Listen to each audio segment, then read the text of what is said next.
샬롬 여러분 반갑습니다. 사부 젊은이 예배 오신 여러분을 진심으로 환영하고 축복합니다. 하나님께서 오늘 저와 여러분에게 큰 은혜 주실 줄로 믿습니다. 오늘 어제 어웨이크 찬양 집회로 또 한자리에 모여서 예배에 관한 말씀을 드리며 또 하나님께 영광의 예배를 올려드리며 그렇게 어제 하루를 보냈습니다. 어제의 감동, 어제 주신 은혜가 오늘 이어질 줄로 믿습니다. 오히려 더 넘쳐날 줄로 믿습니다. 여러분, 오늘 본문 말씀은 사실 우리가 읽기는 한 절만 읽었지만 65장 1절부터 5절까지 전체가 이렇게 한 문단으로 되어 있습니다. 사실 읽을 때에는 여러분 개인적으로 읽으실 때는 시편 65편 1절부터 5절까지를 같이 읽으시는 것이 좋은데 오늘 말씀은 특별히 4절 말씀에만 집중해서 함께 나누고자 합니다. 왜냐하면 이 한 절만 해도 오늘 우리에게 필요한 하나님의 음성이 한가득 담겨 있기 때문이죠. 무슨 말씀인가 여러분 궁금하지 않습니까? 하나님께서 오늘 저와 여러분에게 어떤 음성을 들려주실 것인가 궁금하지 않으십니까? 이제 말씀의 깊은 데로 한번 나아가 보도록 하겠습니다. 먼저 오늘 말씀은 또 오늘의 제목은 이번 어웨이크 집회의 주제이면서 주제 말씀이었습니다. 어제 어웨이크 집회의 주제는 우리 예수와 함께 살다입니다. 우리 예수와 함께 살다, 이 한 문장 안에 우리의 미래가 녹아들어 있습니다. 또 이 한 문장 안에 우리의 오늘이 녹아들어야 합니다.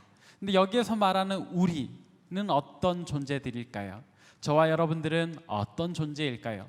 오늘 본문에서는 우리를 무엇이라고 표현하는지 우리 시간에 자세히 살펴보고자 합니다.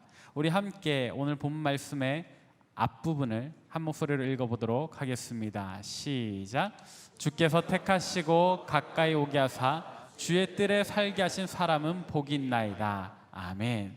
자, 여기 보면은 우리가 총 세 부분으로 우리에게 다가오는데 첫 번째는 주께서 택하시고 주님께서 택하신 사람들이라는 키워드가 있습니다. 저와 여러분들은 참으로 하나님께서 택하신 사람들인 줄 믿으시길 바랍니다.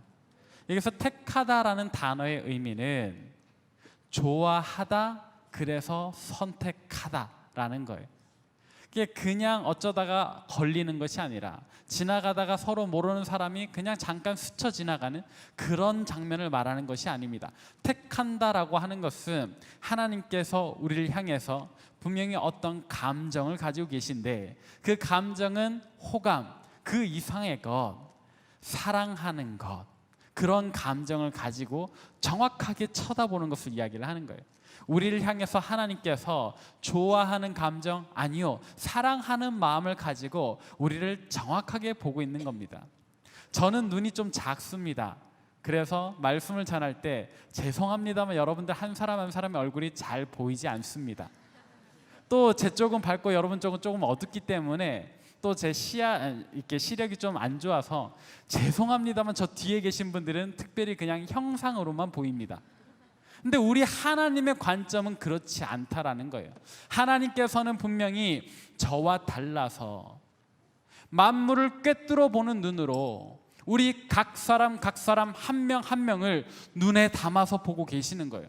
아무리 멀리 있는 것 같아도 우리 하나님의 관심은 우리 한 사람 한 사람에게 사랑하는 마음을 가지고 그 불꽃 같은 시선을 내리꽂으시면서 보고 계신다라는 거예요. 뒤에 분들 죄송합니다. 저는 여러분들을 보지 못합니다. 그러나 하나님께서는 여러분들이 아무리 뒤쪽에 앉아 계셔도 여러분들 꿰뚫어 보시는 줄 믿으시길 바랍니다. 그렇다고 해서 너무 뒤에만 앉지 마십시오. 불쌍한 저를 위해서 다음 주에 좀 가까이 앉아주시면 좋겠습니다. 근데 하나님께서 우리를 택하셨다라는 건 그런 거예요. 우리를 향해서 좋아하는 마음, 사랑하는 마음을 가지고 한 사람 한 사람 눈여겨보고 계신다. 그것이 바로 우리를 향한 하나님의 시선인데 과연 이것이 성경에서 어떻게 묘사가 되어 있는가 우리가 함께 찾아보고자 합니다. 우리 함께 창세기 1장 26절부터 27절 읽어보도록 하겠습니다. 창세기 1장 26절과 27절 한 목소리로 시작. 하나님이 이르시되 우리의 형상을 따라 우리의 모양대로 우리가 사람을 만들고 그들로 바다의 물고기와 하늘의 새와 가축과 온 땅과 땅에 기는 모든 것을 다스리게 하자 하시고, 하나님이 자기 형상 곧 하나님의 형상대로 사람을 창조하시되 남자와 여자를 창조하시고. 아멘. 이 구절은 우리가 잘 알고 있는 말씀이지요. 하나님께서 세상을 창조하실 때 다른 모든 것들은 말씀으로 창조하셨습니다. 그 창조의 목적과 이유를 성경은 딱히 설명하지 않습니다. 그러나 단 한 존재, 우리 사람을 지으실 때는 하나님께서 보다 구체적인 계획과 목적을 굳이 언급하시면서, 또 특별히 다른 모든 피조물들은 각기 모양대로 창조하시나 저와 여러분을 창조하실 때는 특별한, 이 세상에서 가장 특별한 자기의 형상을 따라 지었다라고 설명을 하고 있습니다. 그러니까 다시 말하면 하나님의 창조, 물론 그 모든 것이 하나님의 계획과 섭리 안에서 이루어지는 것이지만 보다 분명하게 저와 여러분들은 하나님이 특별하게 창조하셨다, 특별한 사랑을 가지고 창조하셨다라는 말씀이, 그 의미가 이 한 절에 담겨 있는 거죠. 그러니까 저와 여러분을 창조하실 때 우리 하나님께서는 대충 만드신 게 아니에요. 하나님께서 저의 눈을 작게 만드신 것도 놀라운 계획과 섭리가 있는 줄로 믿습니다. 여러분들 각자의 모습도, 여러분들의 각자의 인생도 여러분들 스스로가 어떻게 평가하시든지 하나님께서는 여러분들 특별한 목적과 이유와 형상을 가지고 지으셨다, 이 말이에요. 그렇기 때문에 우리는 참으로 하나님께서 택하신 백성들입니다. 하나님의 사랑을 한가득 받고 있는 사람들입니다. 우리는 그렇게 하나님 앞에 서 있습니다. 근데 더 은혜가 되는 말씀은 하나님께서는 제가 아까 설명하기로 우리 각 사람을 꿰뚫어 보신다 그랬어요. 좀 더 구체적으로 이야기를 하자면 하나님께서 여러분들을 클로즈업해서 보시는 거예요.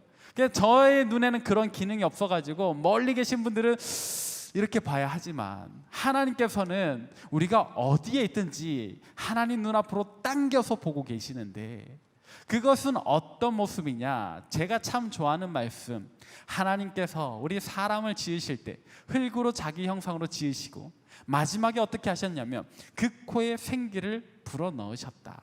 그 코에 생기를 불어넣으셨다. 적어도 그때만큼은 하나님의 모든 시선이 우리 코에 닿아 있다. 그리고 하나님의 그 숨결이 우리에게로 다가온다. 하나님의 손이 우리를 마주 잡고 계시는 거고, 하나님의 얼굴이 우리 얼굴에 맞닿아 있는 거고, 그렇게 하나님과 우리는 연결되는 거죠. 사랑하는 여러분들은 참으로 하나님과 연결된, 참으로 하나님 앞에, 바로 앞에 있는 그런 존재들입니다. 여러분들 스스로를 너무 낮게 여기지 마십시오. 여러분들 스스로를 너무 하찮게 여기지 마십시오. 여러분들은 하나님 앞에 사랑받으며 서 있는 그런 존귀한 자녀들입니다. 우리는 그런 존재임을 믿으시길 바랍니다. 오늘 본문이 전하는 우리는 어떤 존재인가, 그 두 번째 의미는요, 하나님께서 가까이 오게 하신 존재들이에요. 하나님께서 택하셨습니다. 그리고 우리를 자기에게로 가까이 오게 하십니다. 여기에서 가까이 오게 한다라는 말의 전제는 우리가 언젠가 어느 순간인가 하나님으로부터 멀어져 버렸다는 것이죠. 우리는 분명히 창조 때는 하나님의 손이 우리 얼굴을 잡을 만큼, 하나님의 숨결이 우리 코에 닿을 만큼 가까이 있었는데 언젠가 하나님으로부터 멀어져 버렸다, 이 말입니다. 언제 멀어졌습니까? 아담이 죄를 범하는 그때. 근데 사실 아담만의 문제는 아니지요. 저와 여러분 모두가 사실은 사람들 앞에 드러나지 않았을 뿐이지 우리 각자의 삶 속에서도 날마다 죄를 짓고 있지 않습니까?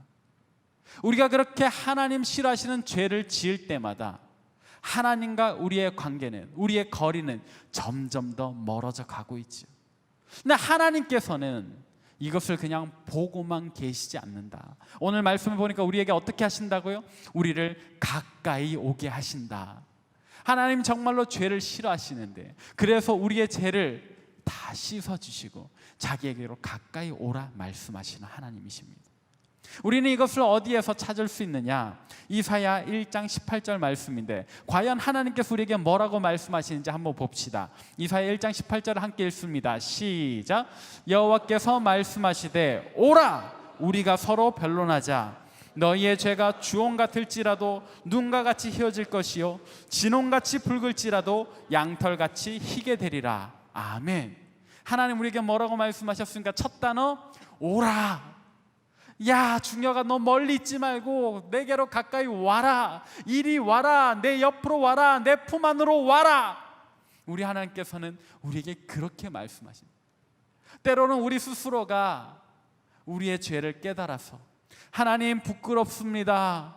너무 죄인입니다. 하나님께서는 죄를 싫어하시는데 저는 날마다 죄를 지어가지고 제가 하나님 앞에 갈 수 없습니다. 저는 자격 없습니다. 이대로 죽게 내버려 두십시오라고 말을 할지라도 하나님께서는 그 입조차 막아버리시며 이렇게 말씀하십시오. 오라 우리가 서로 변론하자. 얘기해보자. 너희의 죄가 주홍 같을지라도 눈과 같이 희어질 거다. 진홍같이 붉을지라도 내가 양털같이 희게 해주겠다. 네가 내게로 오지 못하는 이유로 죄를 이야기했느냐? 내가 너의 죄를 용서해 줄 텐데 왜 안 온다고 하는 거니? 와라 라고 이야기를 하시. 우리 하나님께서 우리에게 말로만 하시는 하나님이 아니신 자신의 사랑하는 외아들을 우리를 위해서 내어주셨고 그 외아들이 기꺼이 자기 목숨을 십자가에 내어주심으로 참으로 우리를 하나님과 가깝게 만드셨죠. 예수 그리스도의 십자가가 하나님과 우리 사이의 다리가 되어 우리로 하여금 그 십자가를 통해서 하나님께 가까이 나아갈 수 있게 하지 않았습니까? 하나님께서 오라고 말씀하셨고 우리가 하나님께로 나아갈 수 있는 다리와 통로가 되는 예수 그리스도의 십자가가 놓였으니까 이제는 우리가 하나님으로부터 더 이상 도망갈 이유가 없고 더 이상 도망가서도 안 되고 우리의 발걸음은 죄를 향해서가 아니라 하나님을 향해서 돌이켜 그 십자가 위로 하나님을 향해 나아가야 합니다. 그것이 오늘 우리의 본질이요 오늘 말씀이 전하는 하나님의 음성입니다. 죄로부터 돌이키는 저와 여러분 되시길 바랍니다. 오라 말씀하시는 하나님께 나아가는 저와 여러분 되시길 바랍니다. 오라 말씀하시는 하나님께 힘써 달려가는 저와 여러분 되시기를 바랍니다. 이어서 본문 말씀이 전하는 우리는 어떤 존재인가요? 오늘 말씀의 세 번째는 주님의 뜰에 살게 된 존재들입니다. 우리는 하나님께서 택하셨고 하나님께서 가까이 오게 하시며 심지어 자신의 뜰에 살게 하신 그런 존재입니다. 여러분 여기에서 말하는 주님의 뜰은 성전에 있는 그 마당 같은 곳인데요. 사실 여러분 이 마당이라고 하는 이미지가 참 중요합니다. 여러분들은 글쎄 다들 귀하게 자라신 것 같아서 마당 있는 집에서 이렇게 살아보셨는지 잘 모르겠어요. 저는 저 어렸을 때 저희 할머니 집이 이렇게 좀 큰 마당이 있었습니다. 제가 한 초등학교 1학년 때까지 저희 할머니 마당에서 놀았던 기억이 많습니다. 그냥 뭐 대단한 마당 아닙니다. 정원이 아니고 그냥 흙 바닥이에요. 옆에 경운기 있고 저 마당 끝에는 항상 이렇게 강아지 2마리가 놀고 있는 이제 그런 흙바닥 있는 마당이었습니다. 근데 그 마당이라는 곳 자체가 주는 이미지가 너무 좋은 거예요. 왜냐하면은 뒤쪽으로는 집이 있죠, 마루가 있죠, 옆으로는 담이 울타리가 낮은 울타리가 쳐져 있어요. 강아지가 같이 뛰놀고 저와 같이 뛰어놀고 제 동생 또 사촌 누나들 같이 흙 장난하고 뭐 그러다가 흙을 퍼먹기도 하고 강아지가 와서 꼬리 흔들고 같이 놀기도 하고 술래잡기 하기도 하고 경운기에 올라탔다가 할머니한테 혼나기도 하고 그러다가 지칠 때쯤 되면 할머니가 꼭 고구마든지 감자든지 옥수수든지 쪄주시면 마루에 누워서 마당을 보며 그 시원한 바람을 온몸으로 느끼며 옥수수 먹다가 잠이 들기도 하고 방학 되면은 꼭 슬기로운 탐구 생활 숙제를 그 마루에서 해내고 그러다가 침 흘려서 책이 적기도 하고 제게 마당은 그런 공간입니다. 근데 성경이 말하는 오늘 본문이 전하는 마당도 그 뜰도 이런 개념이에요. 하나님의 백성들이 주님의 뜰로 나아갑니다. 거기에서 마음껏 성경 말씀에 대한 하나님 주신 은혜에 대한 삶을 나누고 또 랍비들이 있어가지고 말씀을 읽다가 궁금한 것이 있으면 선생님 이것이 무슨 의미입니까? 말씀을 묻고 그 말씀 들은 대로 삶 스스로 행해보고, 그리고 예배를 드린, 특별히 화목 제물을 드리고 난 사람들이 다 그 제물을 못 먹으니까 마당으로 성전 뜰로 가지고 와서 여러분들, 내가 하나님 앞에 제사 드리고 남은 음식이 여기 있습니다. 하나님 앞에 예배 드리고 남은 제물이 여기 있습니다. 오늘 제가 다 먹어야 되는데 저 혼자서 못 먹겠으니까 여러분 와서 함께 축제를 나눕시다 하면서 이 사람 저 사람, 때로는 친구, 때로는 모르는 사람의 제물이라도 함께 달려들어서 다리 한쪽 먹으며 음식을 나누며 그렇게 축제의 장소가 벌어지는 곳이 바로 오늘 본문이 전하는 주님의 뜰입니다. 하나님께서 우리를 택하시고 가까이 오게 하사 그와 같은 축제의 자리, 주님의 집 마당에 살게 하신 존재, 그게 바로 저와 여러분의 존재.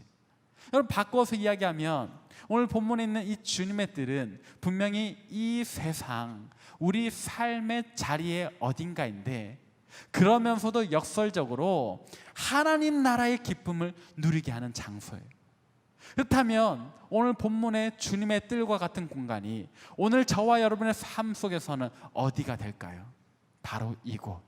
우리가 함께 모여 예배하고, 함께 모여 말씀을 나누고, 함께 모여서 서로 준비해온 간식들을 나눠 먹으며 그렇게 하나님 주시는 은혜를 나누는 이곳, 우리가 예배드리는 하나님의 성전인 줄로 믿습니다. 또 여러분들의 셀 모임이 그와 같은 주님의 뜰인 줄로 믿습니다. 그러니까 여러분들이 이 예배의 자리를, 또 여러분들이 나아가신 그 셀 모임을 더 귀하게 여기셨으면 좋겠어요. 주님의 뜰, 주님의 집, 그곳에 모이는 유대인들은요 참으로 기대감을 가지고 나가요. 오늘은 내가 또 누구를 만날까? 오늘은 내가 또 어떤 말씀을 들을까? 또 한편으로는 오늘은 어느 집이 예배드리고 남은 재물을 함께 나눠 먹을 수 있을까? 기대하는 마음으로 간단 말이에요. 오늘 저와 여러분의 마음에도 이곳에 나올 때 그런 기대감이 있으셨습니까?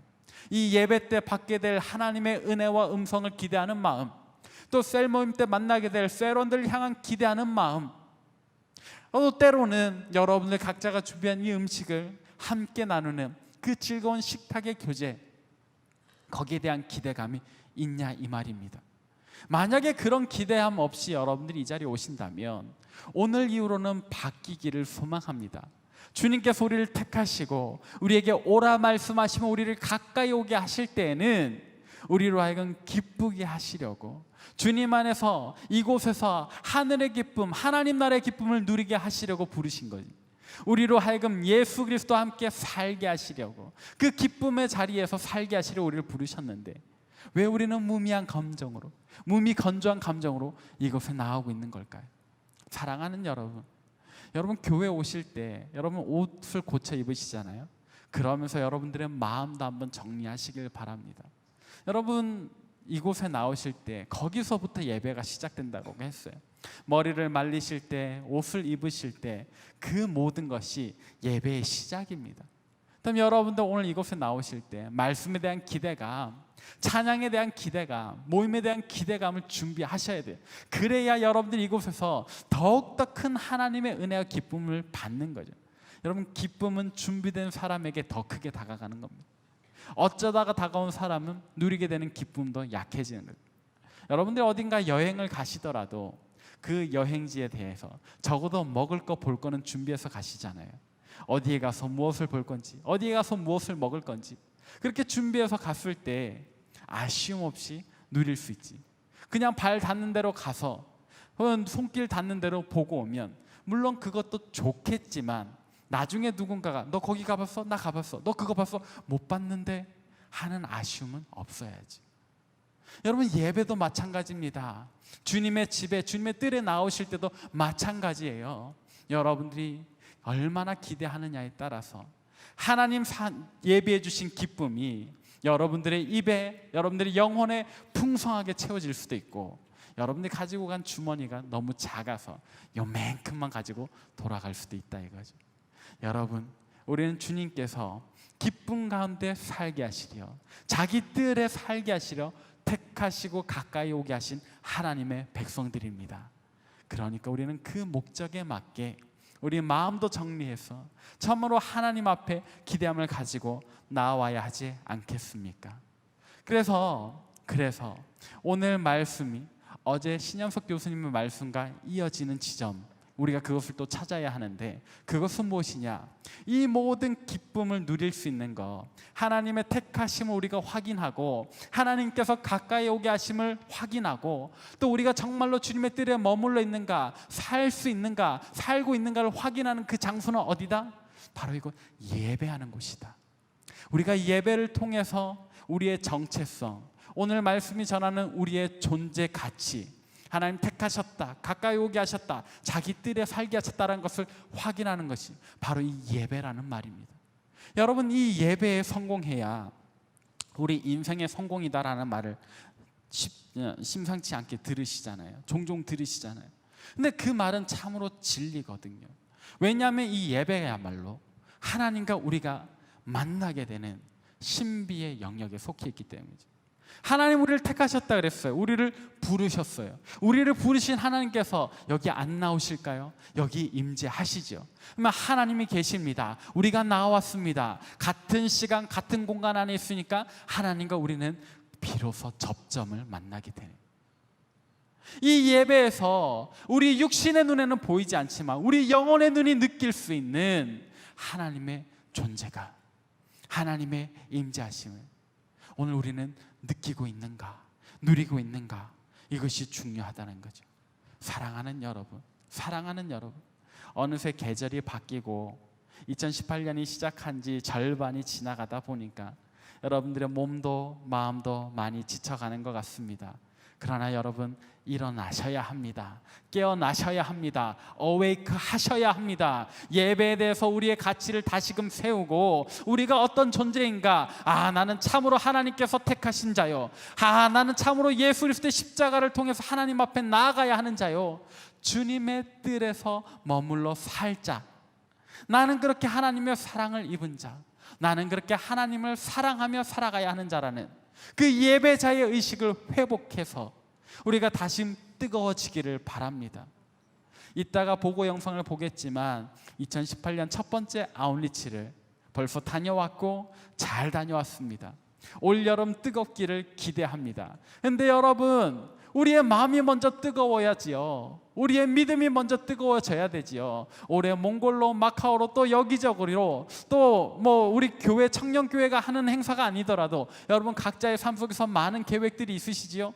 근데 이 모든 것들이 그냥 정신없이 맹하게 흘러갈 것인가, 아니면 주님 안에서 우리를 아름답게 창조하신 그 목적에 맞게 힘있게 나아갈 것인가는 오늘 우리가 깨어나는가 못 깨어나는가에 달려있다, 이 말입니다. 깨어나시길 바랍니다. 일어나시길 바랍니다. 그래서 참으로 예수와 함께 살아가는 저와 여러분 되시길 바랍니다. 주님을 통하여 우리는 하나님과 가까이 나아가게 되고, 주님을 통해서 우리의 예배가 참으로 하나님과 하나 되는 아름답고 복된 시간 될 터인데, 이 예배에 성공하는 저와 여러분 되시길 바랍니다.